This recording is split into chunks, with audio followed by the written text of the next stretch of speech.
Welcome to Infinite Edulocus. So today we are going to discuss a very important reaction that is called elimination reaction.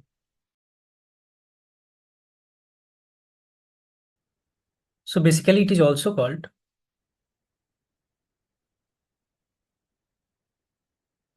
beta elimination reaction.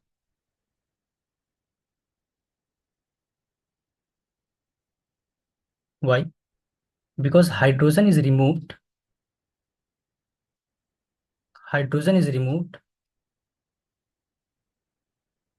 from beta carbon. Beta carbon. Always remember this one. कि hydrogen is removed from the beta carbon. Now we can say that let's say I have alkene group R C.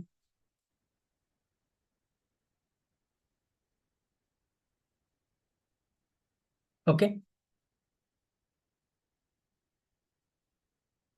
here H, here H, here H, here Br.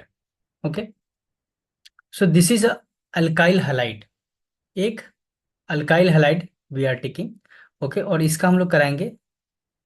ठीक है. अच्छा, elimination के लिए जरूरत क्या पड़ेगा? एक बेस, एक बहुत अच्छा बेस. ओके, ठीक है.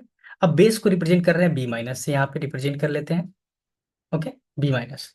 अब समझना ध्यान से, जिस कार्बन पे हाइड्रोजन ग्रुप जुड़ा है उसको बोलेंगे अल्फा कार्बन. क्या बोलेंगे? ये अल्फा कार्बन हो गया. ठीक है. और उसके जस्ट बगल वाला बीटा कार्बन हो गया. ठीक है. यहाँ भी बीटा हो सकता है, इधर भी बीटा हो सकता है, कोई दिक्कत वाली बात नहीं है. ओके. अब जो बेस होगा वो बीटा कार्बन वाले हाइड्रोजन को रिमूव कर देगा वो. ठीक है. समझिएगा ध्यान से, है ना. और ये अल्फा कार्बन से ब्रोमीन एटम अलग हो जाएगा. ठीक है. मतलब कि HBr एक अलग कंपाउंड बना लेगा. क्लियर है? मतलब हम लोग क्या है, बीटा कार्बन से हाइड्रोजन को हटा रहे हैं. ओके. इसलिए क्या नाम है इसका? क्या नाम है? Beta elimination. क्लियर है? ठीक है. तो RCH डबल बॉन्ड CHR. ठीक है. तो ये क्या मिला? ये एक एल्कीन मिला. ठीक है. मतलब एलिमिनेशन रिएक्शन का अगर प्रोडक्ट बनेगा तो वो हमेशा क्या होगा? एल्कीन बनेगा. ठीक है. क्लियर है? और फिर हमारा, है ना, बेस किसके साथ चला गया? हाइड्रोजन के साथ चला गया. राइट. कोई बेस होगा वो हाइड्रोजन के साथ चला गया, और Br क्या है, बहुत अच्छा लिविंग ग्रुप है, तो वो निकल गया. क्लियर है? ओके. अब यहाँ पे सबसे इंपॉर्टेंट क्या है? बेस. सबसे इंपॉर्टेंट क्या है? बेस. है ना. मतलब इसमें क्या हुआ कि अल्फा कार्बन से एक हाइड्रोजन निकला. ठीक है. और बीटा कार्बन से एक हाइड्रोजन. है ना. इसको क्या बोलते हैं हम लोग? Elimination reaction. क्लियर है? Okay.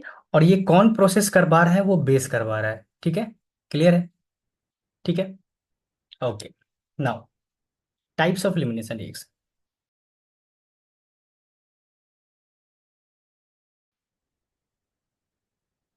Types of elimination reaction.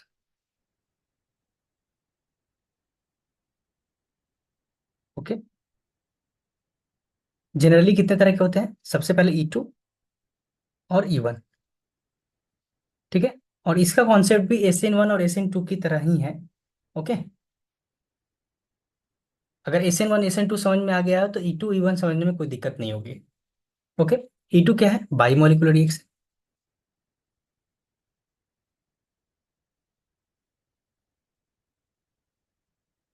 ये क्या होगा? यूनिमोलिकुलर. ओके. ये हमेशा स्ट्रॉन्ग बेस खोजेगा. ओके. मतलब स्ट्रॉन्ग बेस के प्रेजेंस में ही काम करती है. अगर मैं E2 का बात करूं, है ना, E2 में आप कोई भी बेस करा सकते हैं. ठीक है. यहां जो रेट ऑफ रिएक्शन होगा,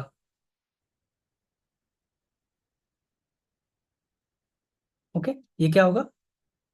जो आपने सबट्रेट लिया है ना, और बेस के कंसेंट्रेशन पे, और यहाँ पे क्या होगा? और यहाँ ये केबल और केबल रेट ऑफ रिएक्शन जो होगा वो सिर्फ और सिर्फ सबट्रेट पे डिपेंड करने वाला है। ओके, क्लियर है। अब E2 में क्या होगा ना, कि एक ट्रांजिशन फेज बनेगा। क्या होगा? ट्रांजिशन फेज बनता है। ओके, और यहाँ पे कार्बोकटायन बनता है। क्या है? ये कुछ इंपॉर्टेंस डिफरेंस है, ये कुछ इंपॉर्टेंट डिफरेंसेस है, और इसको और हम लोग इलोबरेट करेंगे। और उसमें हम लोग पढ़ेंगे, सबसे पहले पढ़ने जा रहे हैं हम लोग E2 रिएक्शन। क्या पढ़ने जा रहे हैं हम लोग?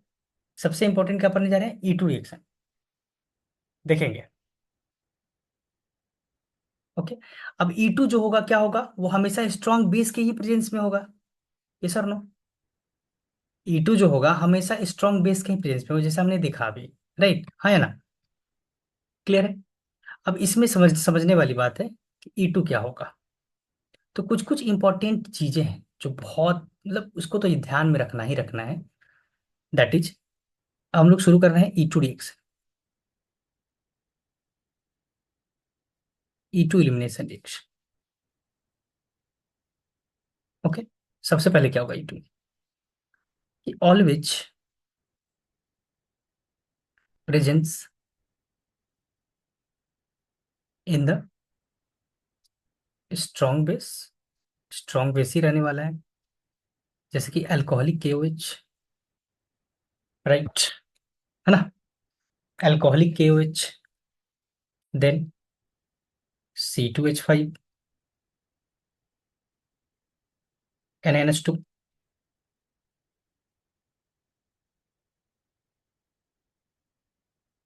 ओके, प्रोडक्ट तो हमेशा एल्कीन ही बनने वाला है।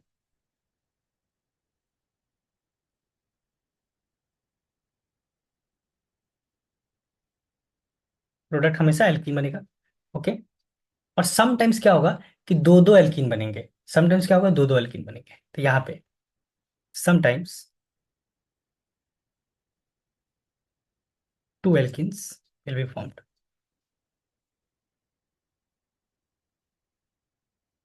अब क्या होगा कि अगर दो एल्कीन बनता है तो वो क्या क्या बनता है? ठीक है, तो जो मोर सब्स्टिट्यूटेड एल्कीन जो होंगे, ओके, उनको बोलेंगे हम लोग Saytzeff alkene. Saytzeff alkene. Okay, और ये क्या बनाएंगे? Major product. और क्या बनेंगे? Major product, very very important. Okay, JEE mains और एडवांस में एक क्वेश्चन 100% फिक्स रहते हैं कि भाई ये मेजर और माइनर प्रोडक्ट से क्वेश्चन रहते हैं, तो सेटजेफ वाले मेजर बनाएंगे। है ना? इसको आप लोग इंपॉर्टेंट कैटेगरी में रख लीजिए। और दूसरा जो होगा हॉफमैन, क्या बोलेंगे इसको? हॉफमैन एल्कीन, वो माइनर बनाएंगे। और ये क्या होंगे? Less substituted, alkene. देखिए यहाँ पे दिखते हैं, और C डबल बॉन्ड, ये क्या है? ये सेटजेफ है ना? More substituted, R R R यहाँ भी है, यहाँ भी है। राइट, ये सर नो। ओके, हॉफमैन क्या हो जाएगा?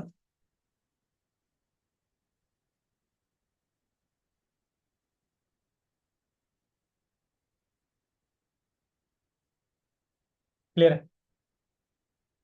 ओके, और ये क्या बनेगा? माइनर। ठीक है, अब कुछ कुछ एग्जांपल देख लेते हैं। एग्जांपल,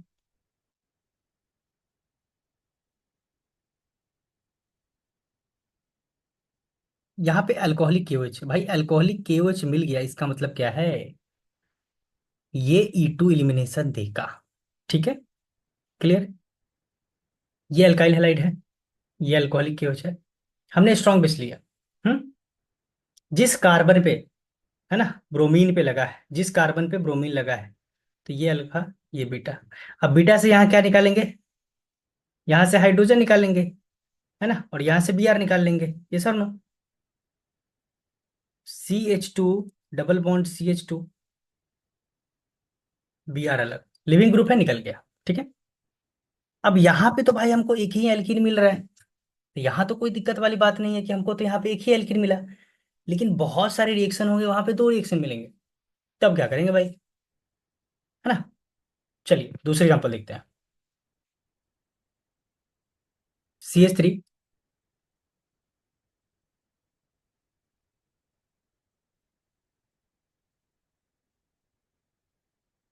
ठीक है। अब एक बात बताइए कि भाई हाइड्रोजन इससे जुड़ा है ना, तो हाइड्रोजन इससे जुड़ा है तो ये अल्फा, ये बीटा, तो ये भी बीटा। राइट। करेक्ट और नॉट?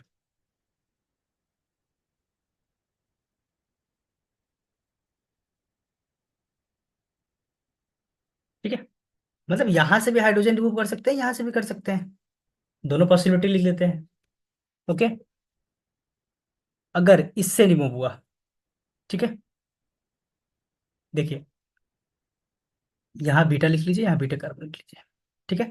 अगर यहाँ से रिमूव होता है, यहाँ से इस वाले पे, ठीक है,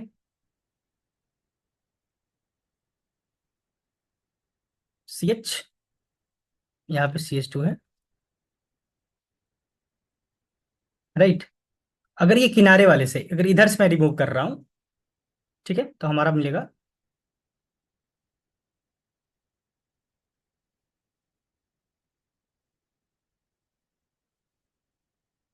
करेक्ट। तो यहाँ पे क्या होगा, अब यहाँ पे डबल बॉन्ड के दोनों तरफ क्या है, R ग्रुप जुड़े हैं। राइट। ये वाली मेजर होगी। ठीक है। यहाँ पे क्या है, एक तरफ दो हाइड्रोजन, एक तरफ कार्बन है भाई, तो ये लेस सब्स्टिट्यूट है। राइट, तो ये माइनर हो गया। तो कई बार ऐसा क्वेश्चन आते हैं कि मेजर कौन सी होंगी और माइनर कौन सी होगी, ये कई बार क्वेश्चन जो है वो आ चुका है। ओके। क्लियर है? डन। है ना। तो इसको क्या बोलेंगे, ये सेट शेप है, ये हॉफमैन है। Right. Okay.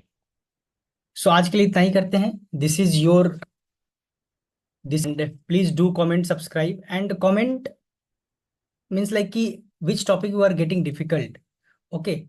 So comment that topic name, I will be upload on this. Okay. Clear? Okay, thank you.